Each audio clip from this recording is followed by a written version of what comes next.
অনেকে আমাদের সমাজে আছে মাংস চাওয়ার জন্য আসে, তাই না? অনেক ছেলেমেয়ে আসে, ওরা তো আসতে পারে না, অনেক ছেলেমেয়ে আসে চাওয়ার জন্য আসে। অনেক সময় আমরা বিরক্ত বোধ করি। বিরক্ত হবেন না, কারণ ওরা আপনার কাছে প্রতিদিন আসা। আপনার উচিত ছিল আপনার এলাকায় যারা কোরবানি না করে তাদের খবর নিয়ে, তাদের লিস্ট করে তাদের বাড়িতে মাংস পৌঁছে দেওয়া। এটা কোরবানি আলাদের দায়িত্ব, কারণ ওইটা তাদের পাওনা, তাদের হক। এটা আপনার হক না, এজন্য ওদের নিতে আসার কথা না, আপনার পৌঁছে দেওয়া দায়িত্ব। কথা বুঝতে পেরেছেন? কিন্তু অনেক সময় চাওয়ার জন্য আসে তারা, এদেরকে দেখলেও আমরা কিছুটা বিরক্ত বোধ হই যে এতজন আপনি করবো কি, পারবো কেন? বিরক্ত হওয়া যাবে না। তাহলে আপনাকে কি করতে হবে? এক শ্রেণীর মানুষ আছে, এখন তো আসলে অনেক মানুষ আছে যাদের বাইরে দেখলে মনে হয় না যে এই লোকটা অভাবী লোক।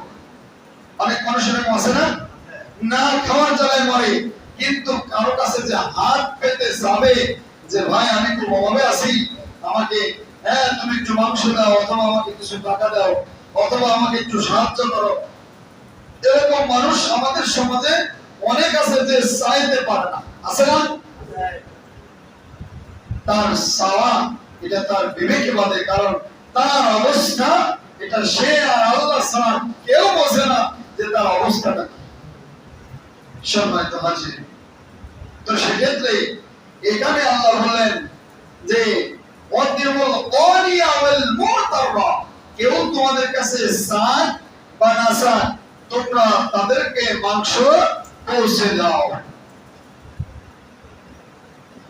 অন্য এক জায়গায় আছে আত্মীয় স্বজনকেও আরেকটি ভাগ। আমরা জানি যে মাংস বা গোশত যেটাই বলি, যে কোরবানির গোশত আমাদের তিনটা অংশ, তাই না? যে একটা অংশ আমাদের নিজেদের খাওয়া, একটা অংশ আত্মীয় স্বজনের, আরেকটা অংশ মিসকিনের।